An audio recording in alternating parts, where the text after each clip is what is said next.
It's a familiar scene. The prince is condemning the villainess of the story, nullifying his engagement and instead choosing to be with the heroine of the romance tale. He lists out the villainess's crimes, which she denies, but it matters not. The evidence, real or imagined, is irrelevant because the prince has already picked true love instead. However, this story is slightly different. Our villainess accepts this new reality and asks for one final thing from her fiancé. Walking forward, she pulls back and punches the heroine right in the face before doing the same to the prince, sending him flying into a wall. But I'm getting ahead of myself, aren't I? We are currently in a golden age of villainous content, which is amazing for me because I have an obsession with villainous stories. This was inevitable. All routes lead to Doom airing in 2020 was the break in the dam necessary for Magi Revo, Endo and Kobayashi, Seventh Time Loop, and I'm in Love with the Villainous getting their shots, including many others, and this trend isn't going to be stopping anytime soon. We've got hundreds of villainous stories waiting in the wings, both manga and light novel and manhwa, with new ones showing up daily that will no doubt continue to grow its seasonal market share in the future. Villainous fans, my people, you already know how good we're eating, so let's take our victory lap. But for those of you who have no idea what I'm talking about, asking yourself, what the hell is a villainous story? Hey, you're in the right spot because this video isn't just for the believers, it's also for you, the people I'm going to convert to the Church of Villainous Stories. Yes, it is I, Replay, the villainous shill, and that requires me explaining what exactly the villainous subgenre is, why my obsession makes logical sense, and hopefully recommending a few great villainous stories along the way. But I guess I have to start with answering, what exactly is a villainous story? The most simple villainous plotline is that a female character, usually the principal but not always, who is engaged or otherwise romantically entwined with a male character, is the spiteful bully/rival in another female character's romance with said male character, who picks the character we would describe in most romance stories as the heroine, and, if in a position of power, condemns our main character for their crimes and evils, killing, banishing, or some other third option so that the couple can live happily ever after. But what if our villainess was actually a reincarnated person who had consumed this romance story via an otome game or a book, or perhaps had traveled back in time after their demise and decided long before their condemnation event to not wind up in that circumstance? What would happen then?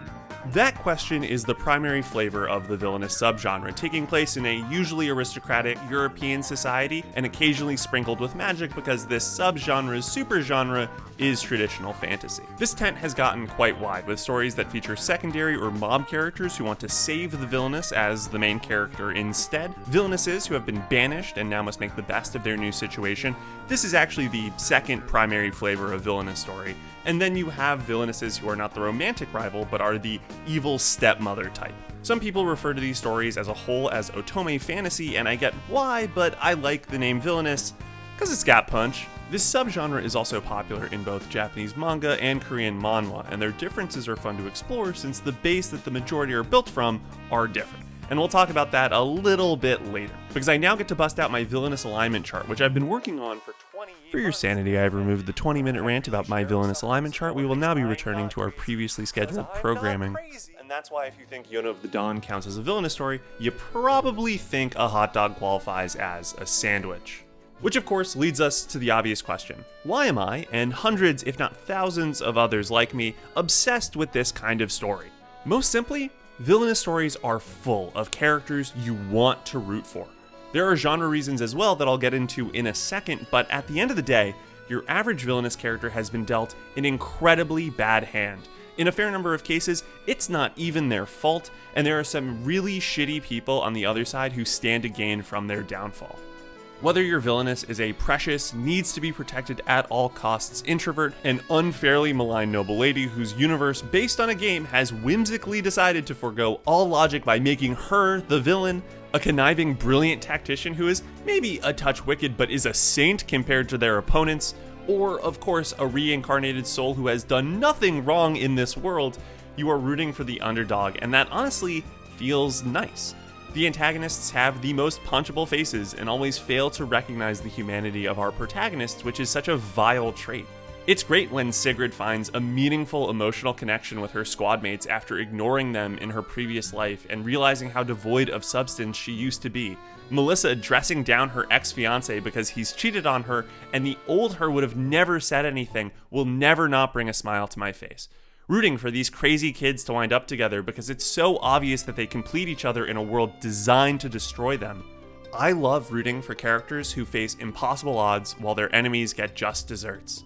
This world can be so unfair, and my favorite villainous stories are fiction righting that wrong at its absolute best. Another reason that this category is so popular? I'd wager that it's because we've got a core premise with tons of opportunity for variation, while centering on a few common popular touchstones of fantasy, isekai, and romance. The baseline of the villainous story is so malleable that you can fit in basically whatever big G genre or idea that the author wants, whether that's let's cook good food post-banishment or let's engage in serious political intrigue to determine the fate of the continent. And this structure gives clear tempo to the writer. This is the knowledge we have from the previous life, these are the events/flags that need to be avoided, this is how much time our protagonist has until it's too late.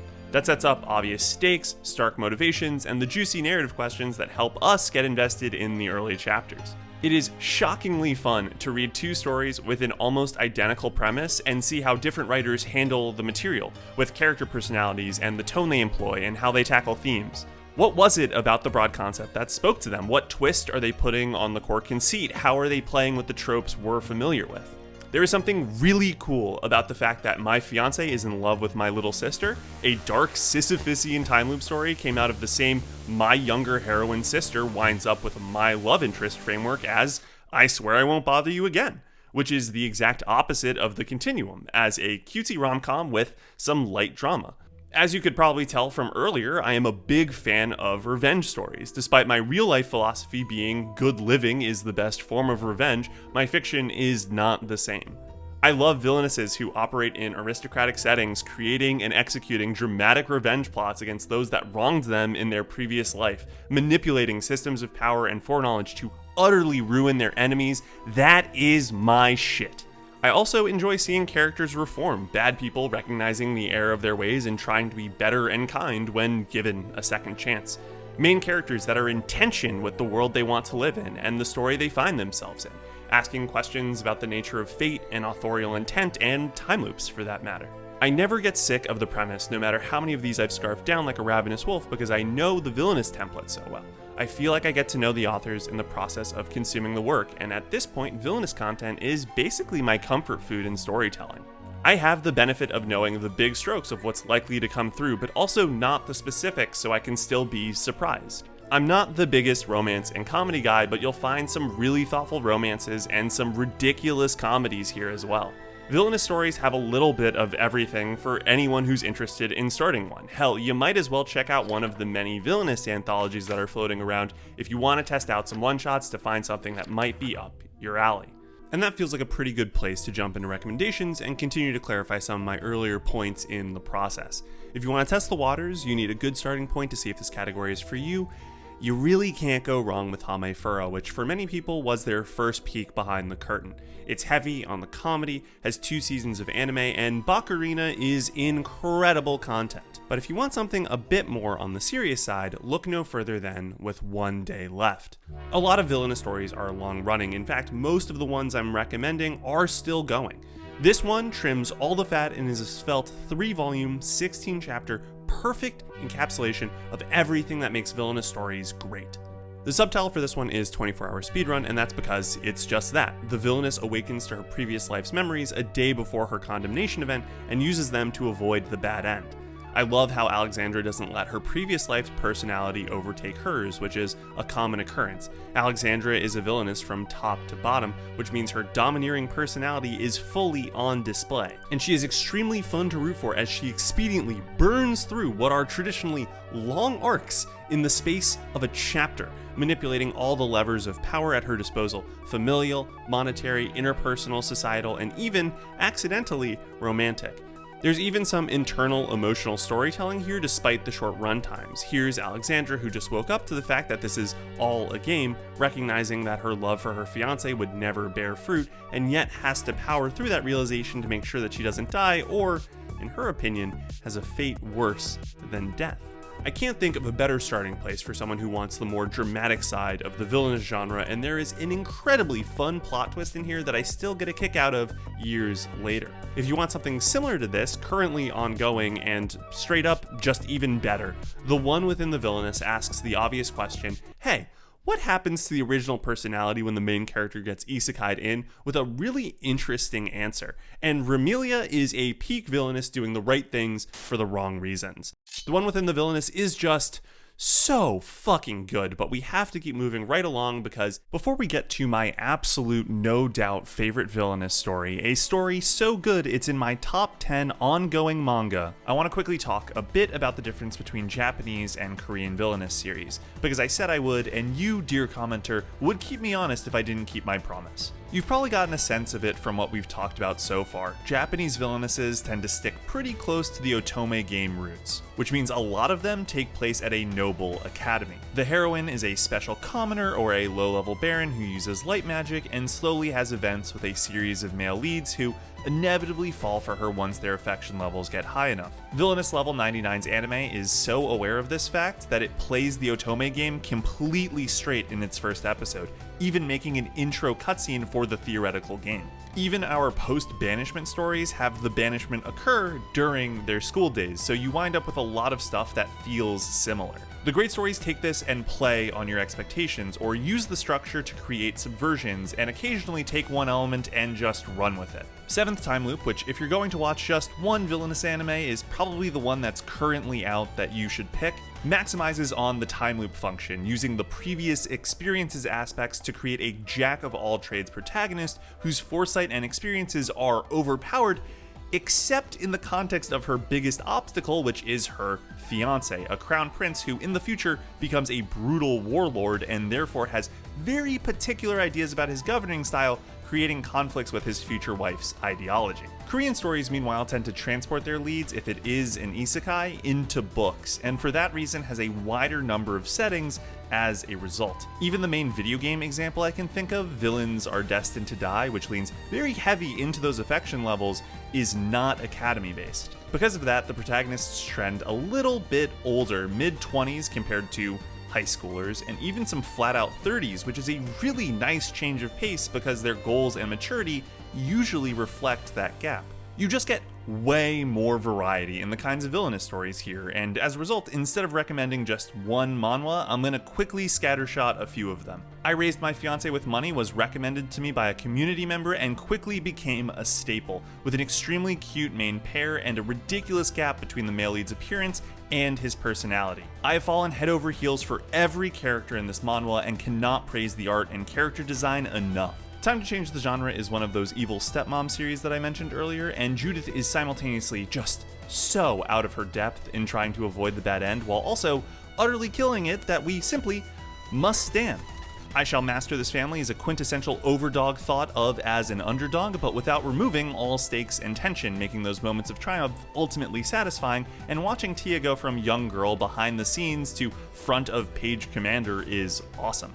Knight to a Lady explores how rigid hierarchies prevent us from finding common connections, how gender roles can harm us from finding the things we're good at, and make assumptions about others based on unfair prejudices, all the while showing how women's aristocratic life is a battlefield not too dissimilar from what a swordswoman experienced during a brutal war. The slow burn on the character development and romance might put you off, but I still recommend it.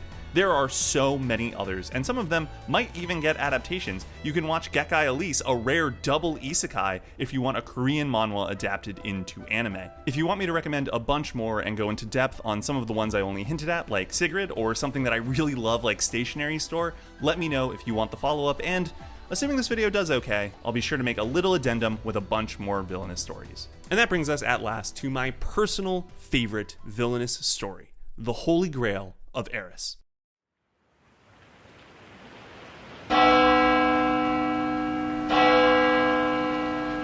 On a rainy evening, a young girl is separated from her friend and witnesses a beautiful noblewoman standing on a platform meant for her execution. The noblewoman is named Scarlet Castile, a duke's daughter, who after being accused of attempting to kill her love rival for a prince, is condemned at the Grand Merrill Anne banquet hall. 10 years later, that same young girl, Constance, attends the same banquet hall with her fiancé, only to find that he is cheating on her with another girl. And after the timid Connie resolves to do something about it, followed by performing a kindness for another young girl, she finds that she has been set up by her fiancé's cheating partner, that act of kindness being portrayed as a theft, and Connie's condemnation begins, just like what happened to Scarlet a decade before, where no one will step up to speak the truth on her behalf against her charismatic opponent who desires Connie's fiancé. At least until the spirit of Scarlet descends, taking over Connie's body and flipping the tables, asking just which one of us is the real thief here. Scarlet, as Connie, proceeds to utterly obliterate both of the cheaters' reputations, turn the entire audience against them and onto her side, and annul Connie's engagement through sheer force of charisma and tactician-level social intelligence. These opening chapters are so incredibly fun to read and perfectly set up Scarlet and Connie's future dynamic, but it isn't even the juicy meat of what makes Eris such a great manga. Because, yeah, I'd read chapters of Scarlet destroying people socially, she's a wizard, but the payment for Scarlet's assistance in this act is that Connie now needs to help Scarlet get revenge against those that conspired to kill Scarlet, and that of course includes finding out the truth of what happened 10 years ago since Scarlet was framed. What ensues is one of the most intricate mystery stories I've read in manga, with a cast that is second to none and political intrigue and conspiracy falling out of every orifice to a degree that keeps me on my toes like no other. Scarlet, the apex of ego and self-confidence matched with a wicked tongue and social brilliance, having to work with and through a mild-mannered, truthful to a fault, plain Viscount daughter, is peak buddy cop comedy, and Connie being forced to open her eyes to the reality of this society, with morally gray characters who aren't as simple as she believed them to be by the stories printed by the media. Connie's growth in particular feels so earned as she tries to do the right thing and balance that with her family's motto of, be honest. Especially when her enemies are equally clever and the matchup of wits doesn't only have implications for solving Scarlet's death, but expands to a much larger conspiracy.